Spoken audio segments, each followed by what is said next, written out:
Para calon mahasiswa, Mas Putu Jambu 7 hadir kembali dalam pembahasan soal TPS SBMPTN kemampuan kuantitatif khusus tentang matematika berpola.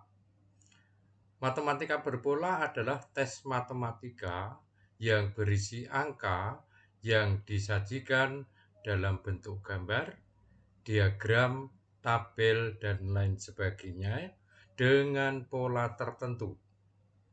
Ada beberapa pola bilangan matematika, yaitu 1. Pola bilangan ganjil, pola bilangan genap, pola bilangan segitiga, pola bilangan persegi, pola bilangan persegi panjang, pola bilangan segitiga Pascal, pola bilangan Fibonacci, pola bilangan pangkat 3, pola bilangan aritmatika, dan pola bilangan geometri.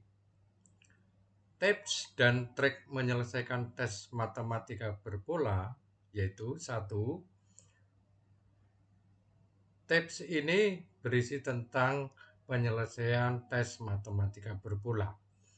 Caranya 2. Cermati hubungan operasi matematika antara angka dalam suatu bangun dengan angka lainnya. 3. Pastikan operasi tersebut berlaku konsisten untuk angka lainnya. 4. Tentukan angka yang diminta atau dimaksud. 5. Lakukan setiap langkah dengan cermat dan teliti. Mari sekarang kita bahas soal satu persatu. Soal nomor 1.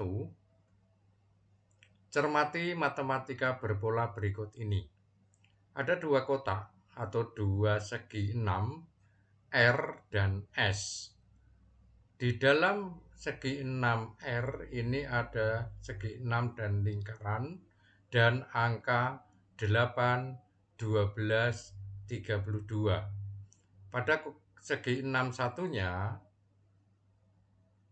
ada angka 6, 16, dan X. Nah, yang ditanyakan nilai X adalah titik-titik. Kecenderungan kita pertama adalah pasti menjumlahkan 8 ditambah 12. Tapi ternyata bukan 32 hasilnya. Nah, lalu kita bahas. R ternyata terdiri dari hasil operasi 8 kali 12, 8 kali 12 dibagi 3. Nah, 3 ini imajinatif, tidak kelihatan. Sama dengan 96 dibagi 3. Hasilnya ditulis di dalam lingkaran 32. Nah, pola yang sama kita terapkan pada segi 6S. Nah, di sini ada angka 6 dan 16. Berarti 6 kali 16. Tadi dibagi 3. Maka di sini juga mengikuti pola tersebut dengan dibagi 3. Hasilnya 96 dibagi 3 sama dengan X tadi dalam lingkaran diganti diisi dengan angka 32. Jadi X sama dengan 32. Pilihan jawaban B. Soal nomor 2. Ada dua kotak A dan B. Masing-masing kotak di dalamnya ada segitiga dan di dalam segitiga ada kotak yang lebih kecil. Demikian juga pada B. Nah, bagaimana kita mencermati pola hubungan antar angka pada soal ini? Pada kotak A itu sudah terisi oleh angka. Semua bagian sudah ada angka secara lengkap. Sementara pada kotak B, di dalam segitiga ada kotak kecil yang diisi dengan inisial Y. Nah, inilah yang ditanyakan. Nah, sekarang untuk memperoleh angka pengisi Y, kita harus mengikuti pola yang ada pada kotak besar A dengan berbagai angka yang ada di dalamnya. Nah, A itu ternyata 96 dibagi 3, hasilnya ditambah dengan 10, maka 96 dibagi 3 sama dengan 32, ditambah 10 hasilnya 42, ditulis di dalam kotak kecil dalam segitiga. Nah, cara ini kita terapkan pada kotak besar B. Di sini ada angka 21, berarti 21 dibagi 7. Lalu ditambah dengan 54. 21 dibagi 7 sama dengan 3. Ditambah dengan 54 sama dengan 57. Jadi, Y diganti diisi dengan angka 57. Ada pada pilihan jawaban D. Soal berikut. Cermati pola hitungan berikut ini. Nah, ada deret yang disebut C, ada angka 15, 12, 23, 19, lalu dalam oval biru ada angka 617. Kecenderungan kita pasti menjumlahkan kecenderungan pertama. Tapi ingat, ketika kita menjumlahkan ternyata hasilnya tidak sesuai dengan soal, jangan terlalu lama terpaku di situ. Kita harus mencari alternatif pemecahannya. Nah, ternyata sesudah kita cermati, polanya adalah pada C, ini angka pertama dikali angka kedua, lalu ditambahkan dengan hasil angka ketiga dikali dengan angka keempat. Nah, realnya atau detailnya di sini. C sama dengan 15 kali 12 ditambah 23 kali 19 sama dengan 180 ditambah 437.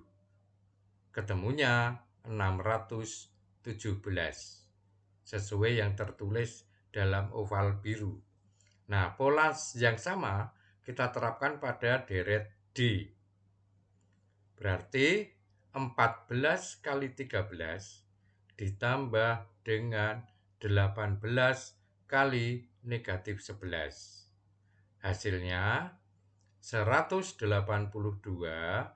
dikurangi 198. Ini negatif karena tadi ada perkalian positif dengan negatif, hasilnya negatif.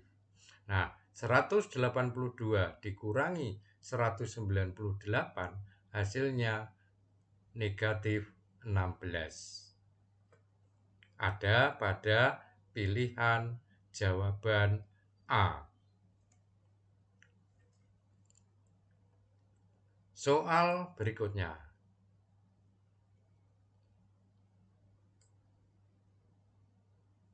Nah, di sini ada segi 6 yang di dalam setiap bagian itu ada lingkaran yang berisi angka. Ada 6, Q, 33, 30, 15, 12. Nah, kecenderungan kita juga pasti akan menjumlahkan. Tetapi kita cermati di sini Q yang berhuruf merah, berwarna merah ini adalah yang ditanyakan. Berapa angka yang tepat untuk mengganti atau mengisi Q? Nah, kita bahas polanya. Ternyata pola yang digunakan adalah 1. Berputar berlawanan arah jarum jam dimulai dari angka 6. Jadi urutannya 6, 12, 15, dan seterusnya. Pola antara angka yang satu dengan yang lain ternyata adalah angka ke-1, 6, dikalikan 2, berarti menjadi angka kedua, 12. Angka kedua ditambah 3, 12 ditambah 3 menjadi angka keempat. Lalu berulang kali 2 tambah 3 kali 2 tambah 3 dan seterusnya. Tetapi pada soal ini terbatas berhenti pada 33 dikali 2. Jadi 6 kali 2 12 tambah 3 menjadi 15 kali 2 30 tambah 3 menjadi 33. Nah, jatuhnya pada bagian ini 33 kali 2. Hasil perkalian dari 33 kali 2 yaitu 66. Ada pada pilihan jawaban C.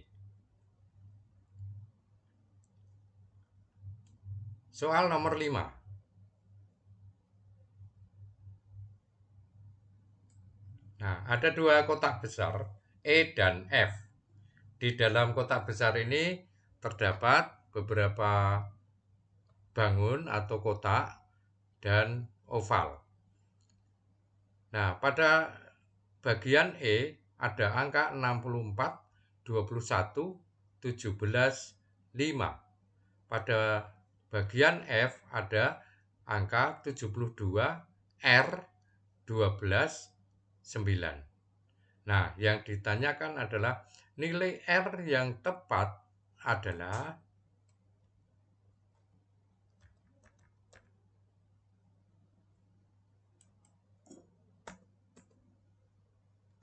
Nah, kita lihat pembahasannya.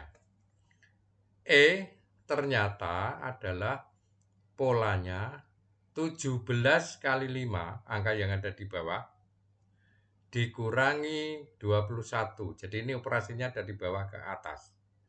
17 kali 5, ini 85, dikurangi 21, sama dengan 64. Nah, kita terapkan pola serupa pada kotak F. Berarti 12 kali 9 dikurangi R.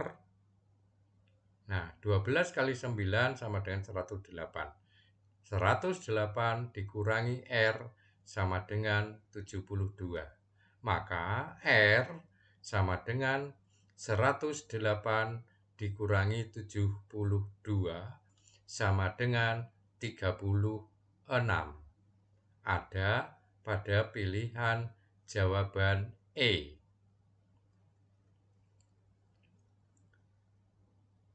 Soal berikutnya, nomor 6. Cermati pola hubungan angka di bawah ini.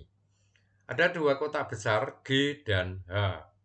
Di dalamnya ada masing-masing ada 6 kotak yang lebih kecil. Nah, pada kotak G ada kotak-kotak kecil berisi angka 13, 20, 27, 1, 2, 12. Di kotak besar H ada kotak-kotak kecil berisi angka 23, 45, 32, 1, 3. Nah, awas. Di sini ada jebakan yang sangat hebat. Di sini ada angka 1, 2. Lalu kotak di bawahnya 12. Di sini ada angka 1, 3. Ada kotak kecil S. Pasti salah satu yang akan kita pilih adalah A. Karena apa? Mengikuti pola ini. Ini 1, 2 menjadi 12. Ini 1, 3 menjadi S. Berarti S 13. A. Nah, hati-hati. Soal TPA, TBS, TIU, TPS itu banyak jebakan. Jadi, jangan terjebak dengan pola semacam ini. Inilah fungsi lain tes TPS. Jadi, membantu, mengajak, memaksa kita untuk cermat, untuk teliti, untuk tidak buru-buru mengambil keputusan, tetapi harus menganalisis fakta atau data. Jadi, awas, jangan terus memilih, memastikan diri jawabannya pasti A. Mengikuti sini 1, 2 menjadi 12, di sini 1, 3 menjadi 13. Belum tentu. Kita harus analisis dulu. Nah, pembahasannya pada kotak G ternyata 13 ditambah 20 ditambah 27 dibagi 1 kuadrat ditambah 2 kuadrat. Hasil penjumlahan ini 60. Hasil penjumlahan dari 1 kuadrat dan 2 kuadrat 1 dan 4, 5. Berarti 60 dibagi 5. Maka hasilnya 12. Nah, pola serupa juga harus kita terapkan pada kotak H. Jadi, pada kotak H, 23 ditambah 45 ditambah 32 dibagi 1 kuadrat ditambah 3 kuadrat. Penjumlahan dari 23, 45, dan 32 hasilnya adalah 100. Hasil penjumlahan dari 1 kuadrat 1 dan 3 kuadrat 9 adalah 10. Jadi 100 dibagi 10 sama dengan 10. S sama dengan diganti dengan angka 10. Nah, ternyata bukan 13. 10 ada pada pilihan jawaban D. Soal nomor 7.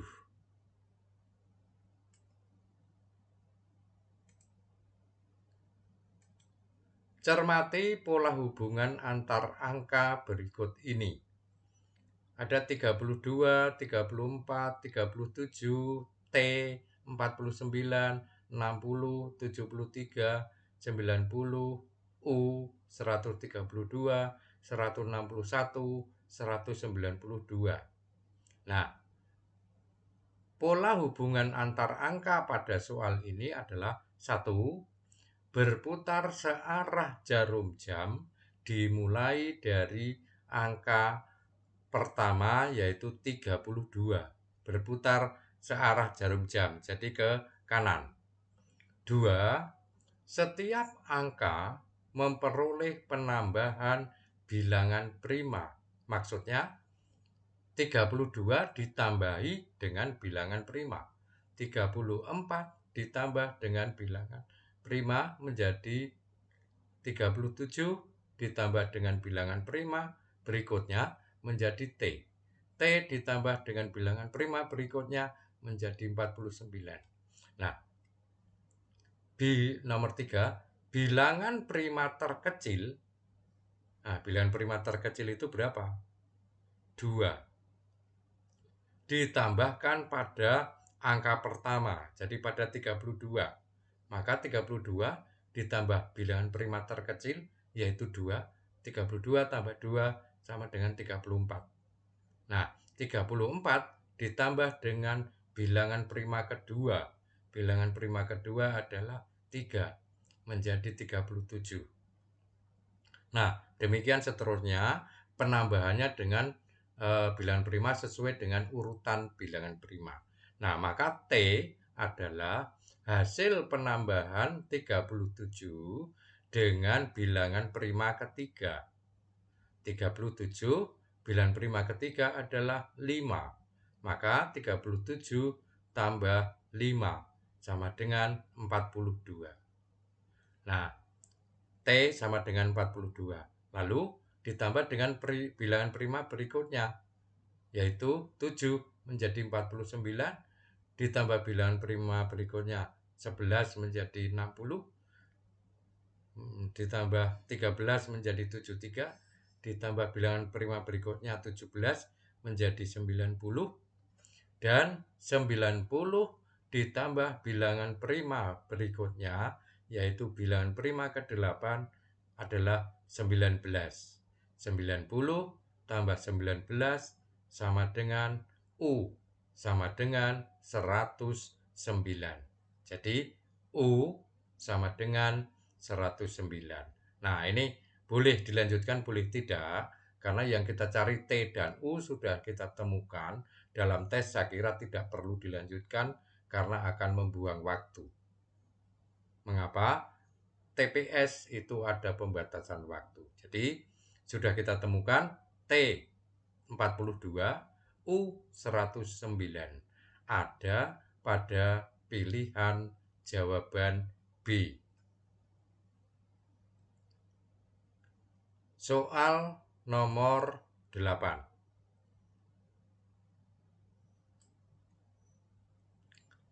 Cermati bilangan berpola berikut ini. Nah, ini ada kotak besar I dan kotak besar J. Pada kotak besar I dan J masing-masing ada 5 kotak yang dihubungkan dengan tanda tertentu. Nah, ini hanya sekedar penghubung saja, tidak ada maksud apa-apa. Nah, angka yang ada pada kotak I itu, angka di dalam kotak-kotak kecilnya adalah 37, 24, 59, 76, 44. Lalu pada J 22, 56, 71, 87, dan huruf V. Nah, angka yang tepat untuk menggantikan huruf V adalah titik-titik. Nah, kita lihat pembahasannya. Pada kotak I, kita asumsikan kotak pertama A, berikutnya B, berikutnya C, lalu yang di bawah ini D dan E. Ternyata adalah A ditambah B ditambah C itu hasilnya sama dengan D ditambah E. Nah, pola ini kita terapkan juga pada kotak J, yaitu 22 ditambah 56 ditambah 71, hasilnya harus sama dengan 87 ditambah V. Nah, 22 tambah 56 tambah 71 sama dengan 87 ditambah V. 149 sama dengan 87 ditambah V. Nah, V ini angka tertentu yang ketika ditambah 87 sama dengan 149. Maka V sama dengan 149 dikurangi 87 sama dengan 62. Ada pada pilihan jawaban C. Baik, masih ada soal lanjutannya. Kita lihat soal yang nomor 9. Cermati pola pada gambar berikut ini. Nah, ada kotak K dan kotak L. Kotak K terdiri atas 3 kotak bertanda panah yang terisi angka 94, 51, 43. Nah, kotak L juga berisi 3 kotak berpanah yang di dalamnya ada angka 123, huruf W, dan 67. Yang ditanyakan tentu saja adalah nilai pengganti huruf W. Pembahasannya, sebenarnya secara sekilas ini bisa kita lihat karena angka-angkanya mudah ditebak. 94, ini 51, ini 43, berarti 94 sama dengan hasil penjumlahan dari 51 dengan 43. Jadi A, kalau 94 ini kita asumsikan A, sama dengan B 51 ditambah C 43. Nah, kita terapkan pola serupa untuk kotak L. 123 sama dengan W ditambah 67. Maaf. Maka W sama dengan 123 dikurangi 67. Hasilnya 56. Ada pada pilihan jawaban E. Soal terakhir nomor 10. Cermati pola bilangan berikut ini. Nah, ini sepertinya rumit, tapi jangan menyerah dulu dengan melihat sesuatu yang agak kompleks lalu menganggap pasti sulit. Belum tentu. Nah, seperti tadi dikatakan, kemungkinan atau kecenderungan kita pertama pasti ini ada 244, lalu berarti kemungkinan penjumlahan dari semua angka ini. Boleh kita menebak demikian. Tapi coba dihitung. 6 tambah 7, 13. Tambah 2, 15. Lalu di sini 5 tambah 4, 9 tambah 8 sama dengan 17. 15 tambah 17. 32. Di sini 244 atau 15 kali 17. Nah, silahkan dicoba-coba, tapi pesan yang harus selalu diingat, ketika sebuah kemungkinan kita coba ternyata hasilnya tidak sesuai, cepat-cepat berganti pola. Carilah kemungkinan yang lain. Jangan berhenti memikirkan dengan satu pola, karena akan sia-sia. Nah, disinilah kita dituntut untuk kreatif, untuk mencari beberapa kemungkinan, atau ya istilah lainnya out of the box, supaya segala kemungkinan ini bisa kita temukan. Nah, mari kita analisis. Kota N terdiri atas atas angka 836, kemudian 942, di tengah ada X. Nah, kita analisis. Pada kota M, D, kota yang di tengah, di sini angka 244, ternyata merupakan hasil dari A dikali B dikali C ditambah dengan perkalian E kali F kali G. Nah, pola ini kita terapkan pada kota N. Jadi, di kota N langsung kita sebut X. X sama dengan 8 kali 3 kali 6 ditambah 9 kali 4 kali 2. Maka X sama dengan 8 kali 3 kali 6 sama dengan 144, ditambah 9 kali 4 kali 2 sama dengan 72. Hasilnya 144 ditambah 72 sama dengan 216. X diganti dengan angka 216 ada pada pilihan jawaban D. Teman-teman, adik-adik para calon mahasiswa, demikian pembahasan TPS SBMPTN kemampuan kuantitatif, khususnya matematika berpola. Semoga ini bermanfaat, menginspirasi, membantu kemungkinan-kemungkinan soal matematika berpola bentuk yang lain. Karena apa? Soal yang keluar di SBMPTN belum tentu persis seperti ini. Polanya pun mungkin juga berbeda-beda, tetapi pembahasan soal ini bisa membantu untuk membuka cara kita berpikir bahwa ternyata ada beberapa kemungkinan. Terima kasih atas kunjungannya. Jangan lupa subscribe, like, dan komen. Sekian, salam satu guru, banyak ilmu.